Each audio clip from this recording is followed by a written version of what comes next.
ndabasuhuje cyane mbahaye ikaze nanone abakunzi bacu rwose mukomeze mugira ibihe byiza aho muherereye. Turagarutse rero mu tuntu n'utundi. Uyu munsi rero tugiye kuganira muri fashion. Mbahaye ikaze kuri Kirabo TV, kurikirana ibiganiro byacu. Tugiye kurebera hamwe rero imyenda itandukanye, amabara abantu bakunda kwambara afite ikintu asobanuye. Turebe ubusobanuro bw'amabara y'imyenda abantu bakunda kwambara, turebe imyenda ikunda kubera abantu batandukanye bitewe n'uruhu rwawe, bitewe n'uko usa, ukareba ukamenya umwenda ugomba kwambara kandi ukakubera rwose. Ibara rya mbere reka duhere ku mukara. Umukara ni ibara rwose riganje ahantu henshi abantu bakunda kubona, bakunda kwambara, ryorohera buri umwe kubona. Gusa nakugira inama umuntu ukunda kwambara ibara ry'umukara akaberwa, akenshi akunda kuba ari inzobe. Nk'umuntu w'inzobe rwose yambaye umukara ubona bisa neza. Asurambwira urirabura wambaye umukara ahantu hose, urumva koko uzaba uberewe? Oya, biba byiza wambaye umukara kandi uri inzobe. Nimba se wirabura ukambara umukara urenzaho akandi kabara, kandi niba ari hejuru ushyira akandi kabara, nimba ari hasi wambaye umukara hejuru ushyira akandi kabara, nimba ari hejuru wambaye umukara hasi ushyira akandi kabara gatandukanye. Reka rero turebere hamwe ibisobanuro by'umukara. Kwambara umukara bisobanura iki? Abantu bakunda kwambara umukara baba bateye gute? Mbese kurikirana uraza kubona byinshi. Muhaye ikaze cyane rwose, nkomeje kuguha ikaze kuri Kirabo TV. Ndagusaba kugira ngo udushyigikire, kandi aho ngaho handitse ngo subscribe uraba ugize neza. Nimba utarabikora uraba ugize neza cyane, uraba udufashije bikomeye cyane. Mureka tugaruke rero muri fashion. Amabara y'imyenda rero agira ubusobanuro butandukanye hakurikijwe umuco n'ibindi, ariko muri rusange hari aho usanga ubusobanuro buhura. Niba rero wajya gukunda ibara runaka utazi icyo risobanuye, tugiye kukugezaho ubusobanuro butuma uzarushaho gukunda iryo bara ryawe ukunda. Nk'uko nabibabwiye rero, reka duhere ku ibara ry'umukara. Ibara ry'umukara ni ibara rikomeye cyane, ryerekana kuberwa, ubukire n'ubutegetsi ndetse n'imbaraga. Umuntu ukunda kwambara ibara rero ry'umukara aba ari umuntu uzi kwicunga ubwe, afite self control kandi ngo abashe no gutegeka. Iri bara rero ryerekana kandi umuntu wubaha kandi akubaha nawe ubwe, akiyuha cyane.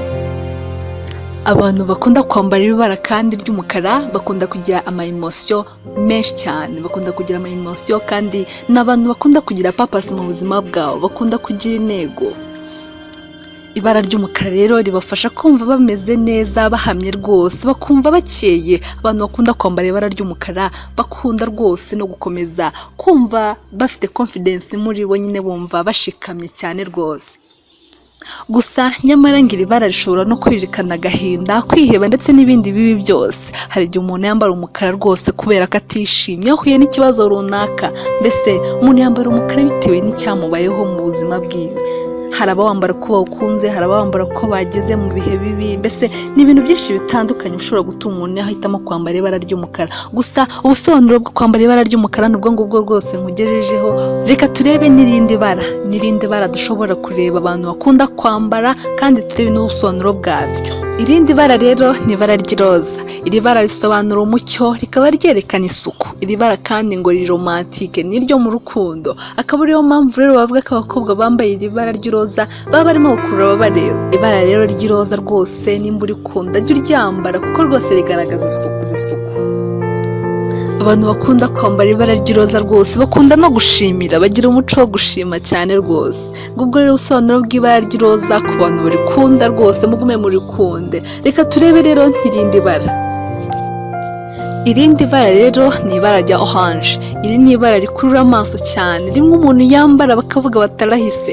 Iri bara rero ryerekana umuntu uharanira kugera ku ntego ze, ushaka gukurura amaso y'abantu. Umuntu ukunda kwambara imyenda ya orange kandi aba azi gukora, afite ubushobozi. Uyu muntu kandi aba yigenga, ari umunyamwete kandi afite gahunda mu byo akora byose, ku byo akenshi arusha abandi. Uyu muntu kandi ahanga udushya kandi akabikorana imbaraga nyinshi. Ndetse abantu bakunda kwambara ibara rya orange bakunda kugira impinduka mu buzima bwabo, bakunda gushaka change, bakunda gushaka ikintu gihora gihindutse ari gishya mu buzima bwabo. Ntabwo bakunda ibintu bimwe, bakunda guhora bari mu buzima buhinduka. Irindi bara ryiza rwose abantu bakunda kwambara umuhondo. Ibara ry'umuhondo rero ryerekana ibyishimo, icyizere, umubano n'ubuvandimwe n'andi marangamutima meza yose. Abantu bakunda kwambara imyenda y'umuhondo rero baba bazi gushimisha abantu, mbese baba ari abantu bashimishije, baba bazi gukora kandi bazi guhangana n'ibibagora. Abantu bakunda ibara ry'umuhondo kandi baba bifuza kunezerwa ndetse bazi no kubiharanira. Ubwo nibwo buryo rero bw'ibara ry'umuhondo, nibwo busobanuro bwaryo. Irindi bara rero ni ibara ry'icyatsi. Ibara ry'icyatsi rijyanye n'ibidukikije, kubw'iyo mpamvu rero rikaba ritera ibyiyumviro byo gukiza indwara n'ibindi bitandukanye. Iri bara rero ry'icyatsi kandi ryerekana amahirwe ndetse n'ubwumvikane. Abantu bakunda kwambara ibara ry'icyatsi rero bakunda kuba baba ahantu heza, baba bashaka kuba ahantu heza rwose hasa neza cyane. Kandi abantu bakunda kwambara ibara ry'icyatsi bakunda kwita ku bantu, baracaringa cyane, bagira umutima mwiza kandi bafite umutima woroshye uri soft. Amabara rero ni menshi rwose, ntabwo twayavuga ngo tuyarangize, gusa ayo ngayo niyo twabahitiyemo uyu munsi. Ngubwo ubusobanuro butandukanye bw'amabara rero y'imyenda abantu bakunda kwambara. Umenye ubusobanuro bw'iyo myenda ukunda kwambara, ujye umenya n'aho ugomba kuyambarira, mbese ujye uyambara ufite impamvu, mbese uyambare kandi wumva ufite intego. Uhitemo umwenda wo kwambara bitewe na mood urimo uwo munsi. Nimba ari umweru uwambare wishimye, nimba ari umukara uwambare, n'ibindi. Mwambare imyenda yanyu muzi ubusobanuro bwayo. Irindi bara rero mureke turebe ni ubururu. Ibara ry'ubururu rituma umuntu arushaho gutuza, ngo ni ibara ry'umutuzo, ibara ry'urukundo rw'abawe no kubitaho. Ngo abantu bakunda kwambara imyenda y'ubururu rero bwerurutse bakunda kuba bazi guhanga udushya, bafite creativity muri bo, bari sensitive cyane ndetse bazi no gutekereza cyane. Nyamara ngo abantu bakunda ubururu bwijimye bakunda kuba ari abahanga, bigenga kandi bita ku nshingano zabo. Abantu bakunda kwambara ibara ry'ubururu rero ngubwo ubusobanuro bwaryo. Gusa nk'iyo ugiye mu ma interview runaka, n'ahandi uzabona abantu bakunda kujya mu ma interview baba bakunda kwambara ubururu bwijimye kuko burabafasha cyane, n'ibara ribateye ishaba cyane rwose. Uzashake rero ibara ry'ubururu mu gihe ugiye kujya ahantu runaka wumva ukeneye kuba wahabonera amahirwe runaka. Uzambara ibara ry'ubururu rwose, rizagufasha ko rituma ugaragara neza. Ni handi rwose ukunda kubona abantu bambaye kositime z'ubururu, zirababera rero, biba bisa neza cyane. Irindi bara rero reka turebe umweru. Ibara ry'umweru rero risobanura ko umuntu ari umwere kandi kaberwa cyane, rikongera rigahuzwa n'umucyo. Iri bara ryambarwa igihe umuntu yumva atuje kandi afite amahoro y'umutima. Abantu bafite umudendezo rero bakunda kwambara ibara ry'umweru rwose. Ahangaha rero ni handi uzasanga abantu niba bafite ikindi kintu bagezeho mu buzima, barimo gucelebrating ikindi kintu, bazagura ikintu icyo ari cyo cyose cy'umweru.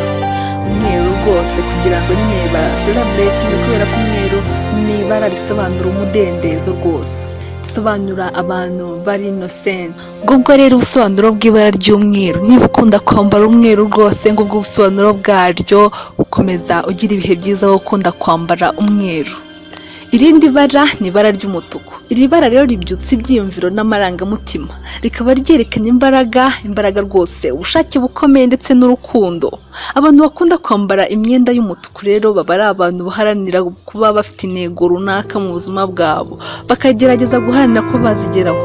Ntabwo bajya bava ku izima, bagira amarangamutima yihuse rwose, bigirira icyizere, baba bafite confidence muri bo. Mbese abantu batajya bacika intege, nta bantu bakunda kwambara umutuku rwose. Nimunyemerere mbashimire rwose, mbashimire cyane mbikuye ku mutima. Abakunzi bacu mukomeje kudukurikirana umunsi ku wundi, ndagusaba rwose kugira ngo udushyigikire. Kudushyigikira ni ugukanda aho ngaho hatukura handitse subscribe, ukaduha like na comment. Muraba mugeze neza cyane bikomeye. Ikindi rero ndagusaba kugira ngo uzajya udukurikirana umunsi ku wundi. Kudukurikirana umunsi ku wundi ni uko uzageza ugasura chaîne yacu, cyangwa se ukanyeganyeza kukazogera kugira ngo ibiganiro tuzajya dukora bizajye bikugereraho igihe. Ibiganiro tubagezaho rero bitandukanye, haba harimo urukundo, uburyo ushobora kwita ku mukunzi wawe, inama z'urukundo rwose zishobora kukubakira urukundo rwawe rwiza rukakuryohera cyane rwose. Urukundo rwose nirwo dukeneye mu buzima bwacu bwa buri munsi. Nkunda kuvuga ngo love always win, urukundo iteka ruratsinda. Niyo mpamvu twibanda cyane ku biganiro by'urukundo ndetse n'utundi tuntu dutandukanye hirya no hino. Nk'uko mwabyiboneye, uyu munsi twabazaniye amabara, ubusobanuro bw'amabara y'imyenda dukunda kwambara. Ngayo nguko rero ndabasezeye, ndanabashimiye nk'uko nabibabwiye. Mugire ibihe byiza cyane. Ciao ciao.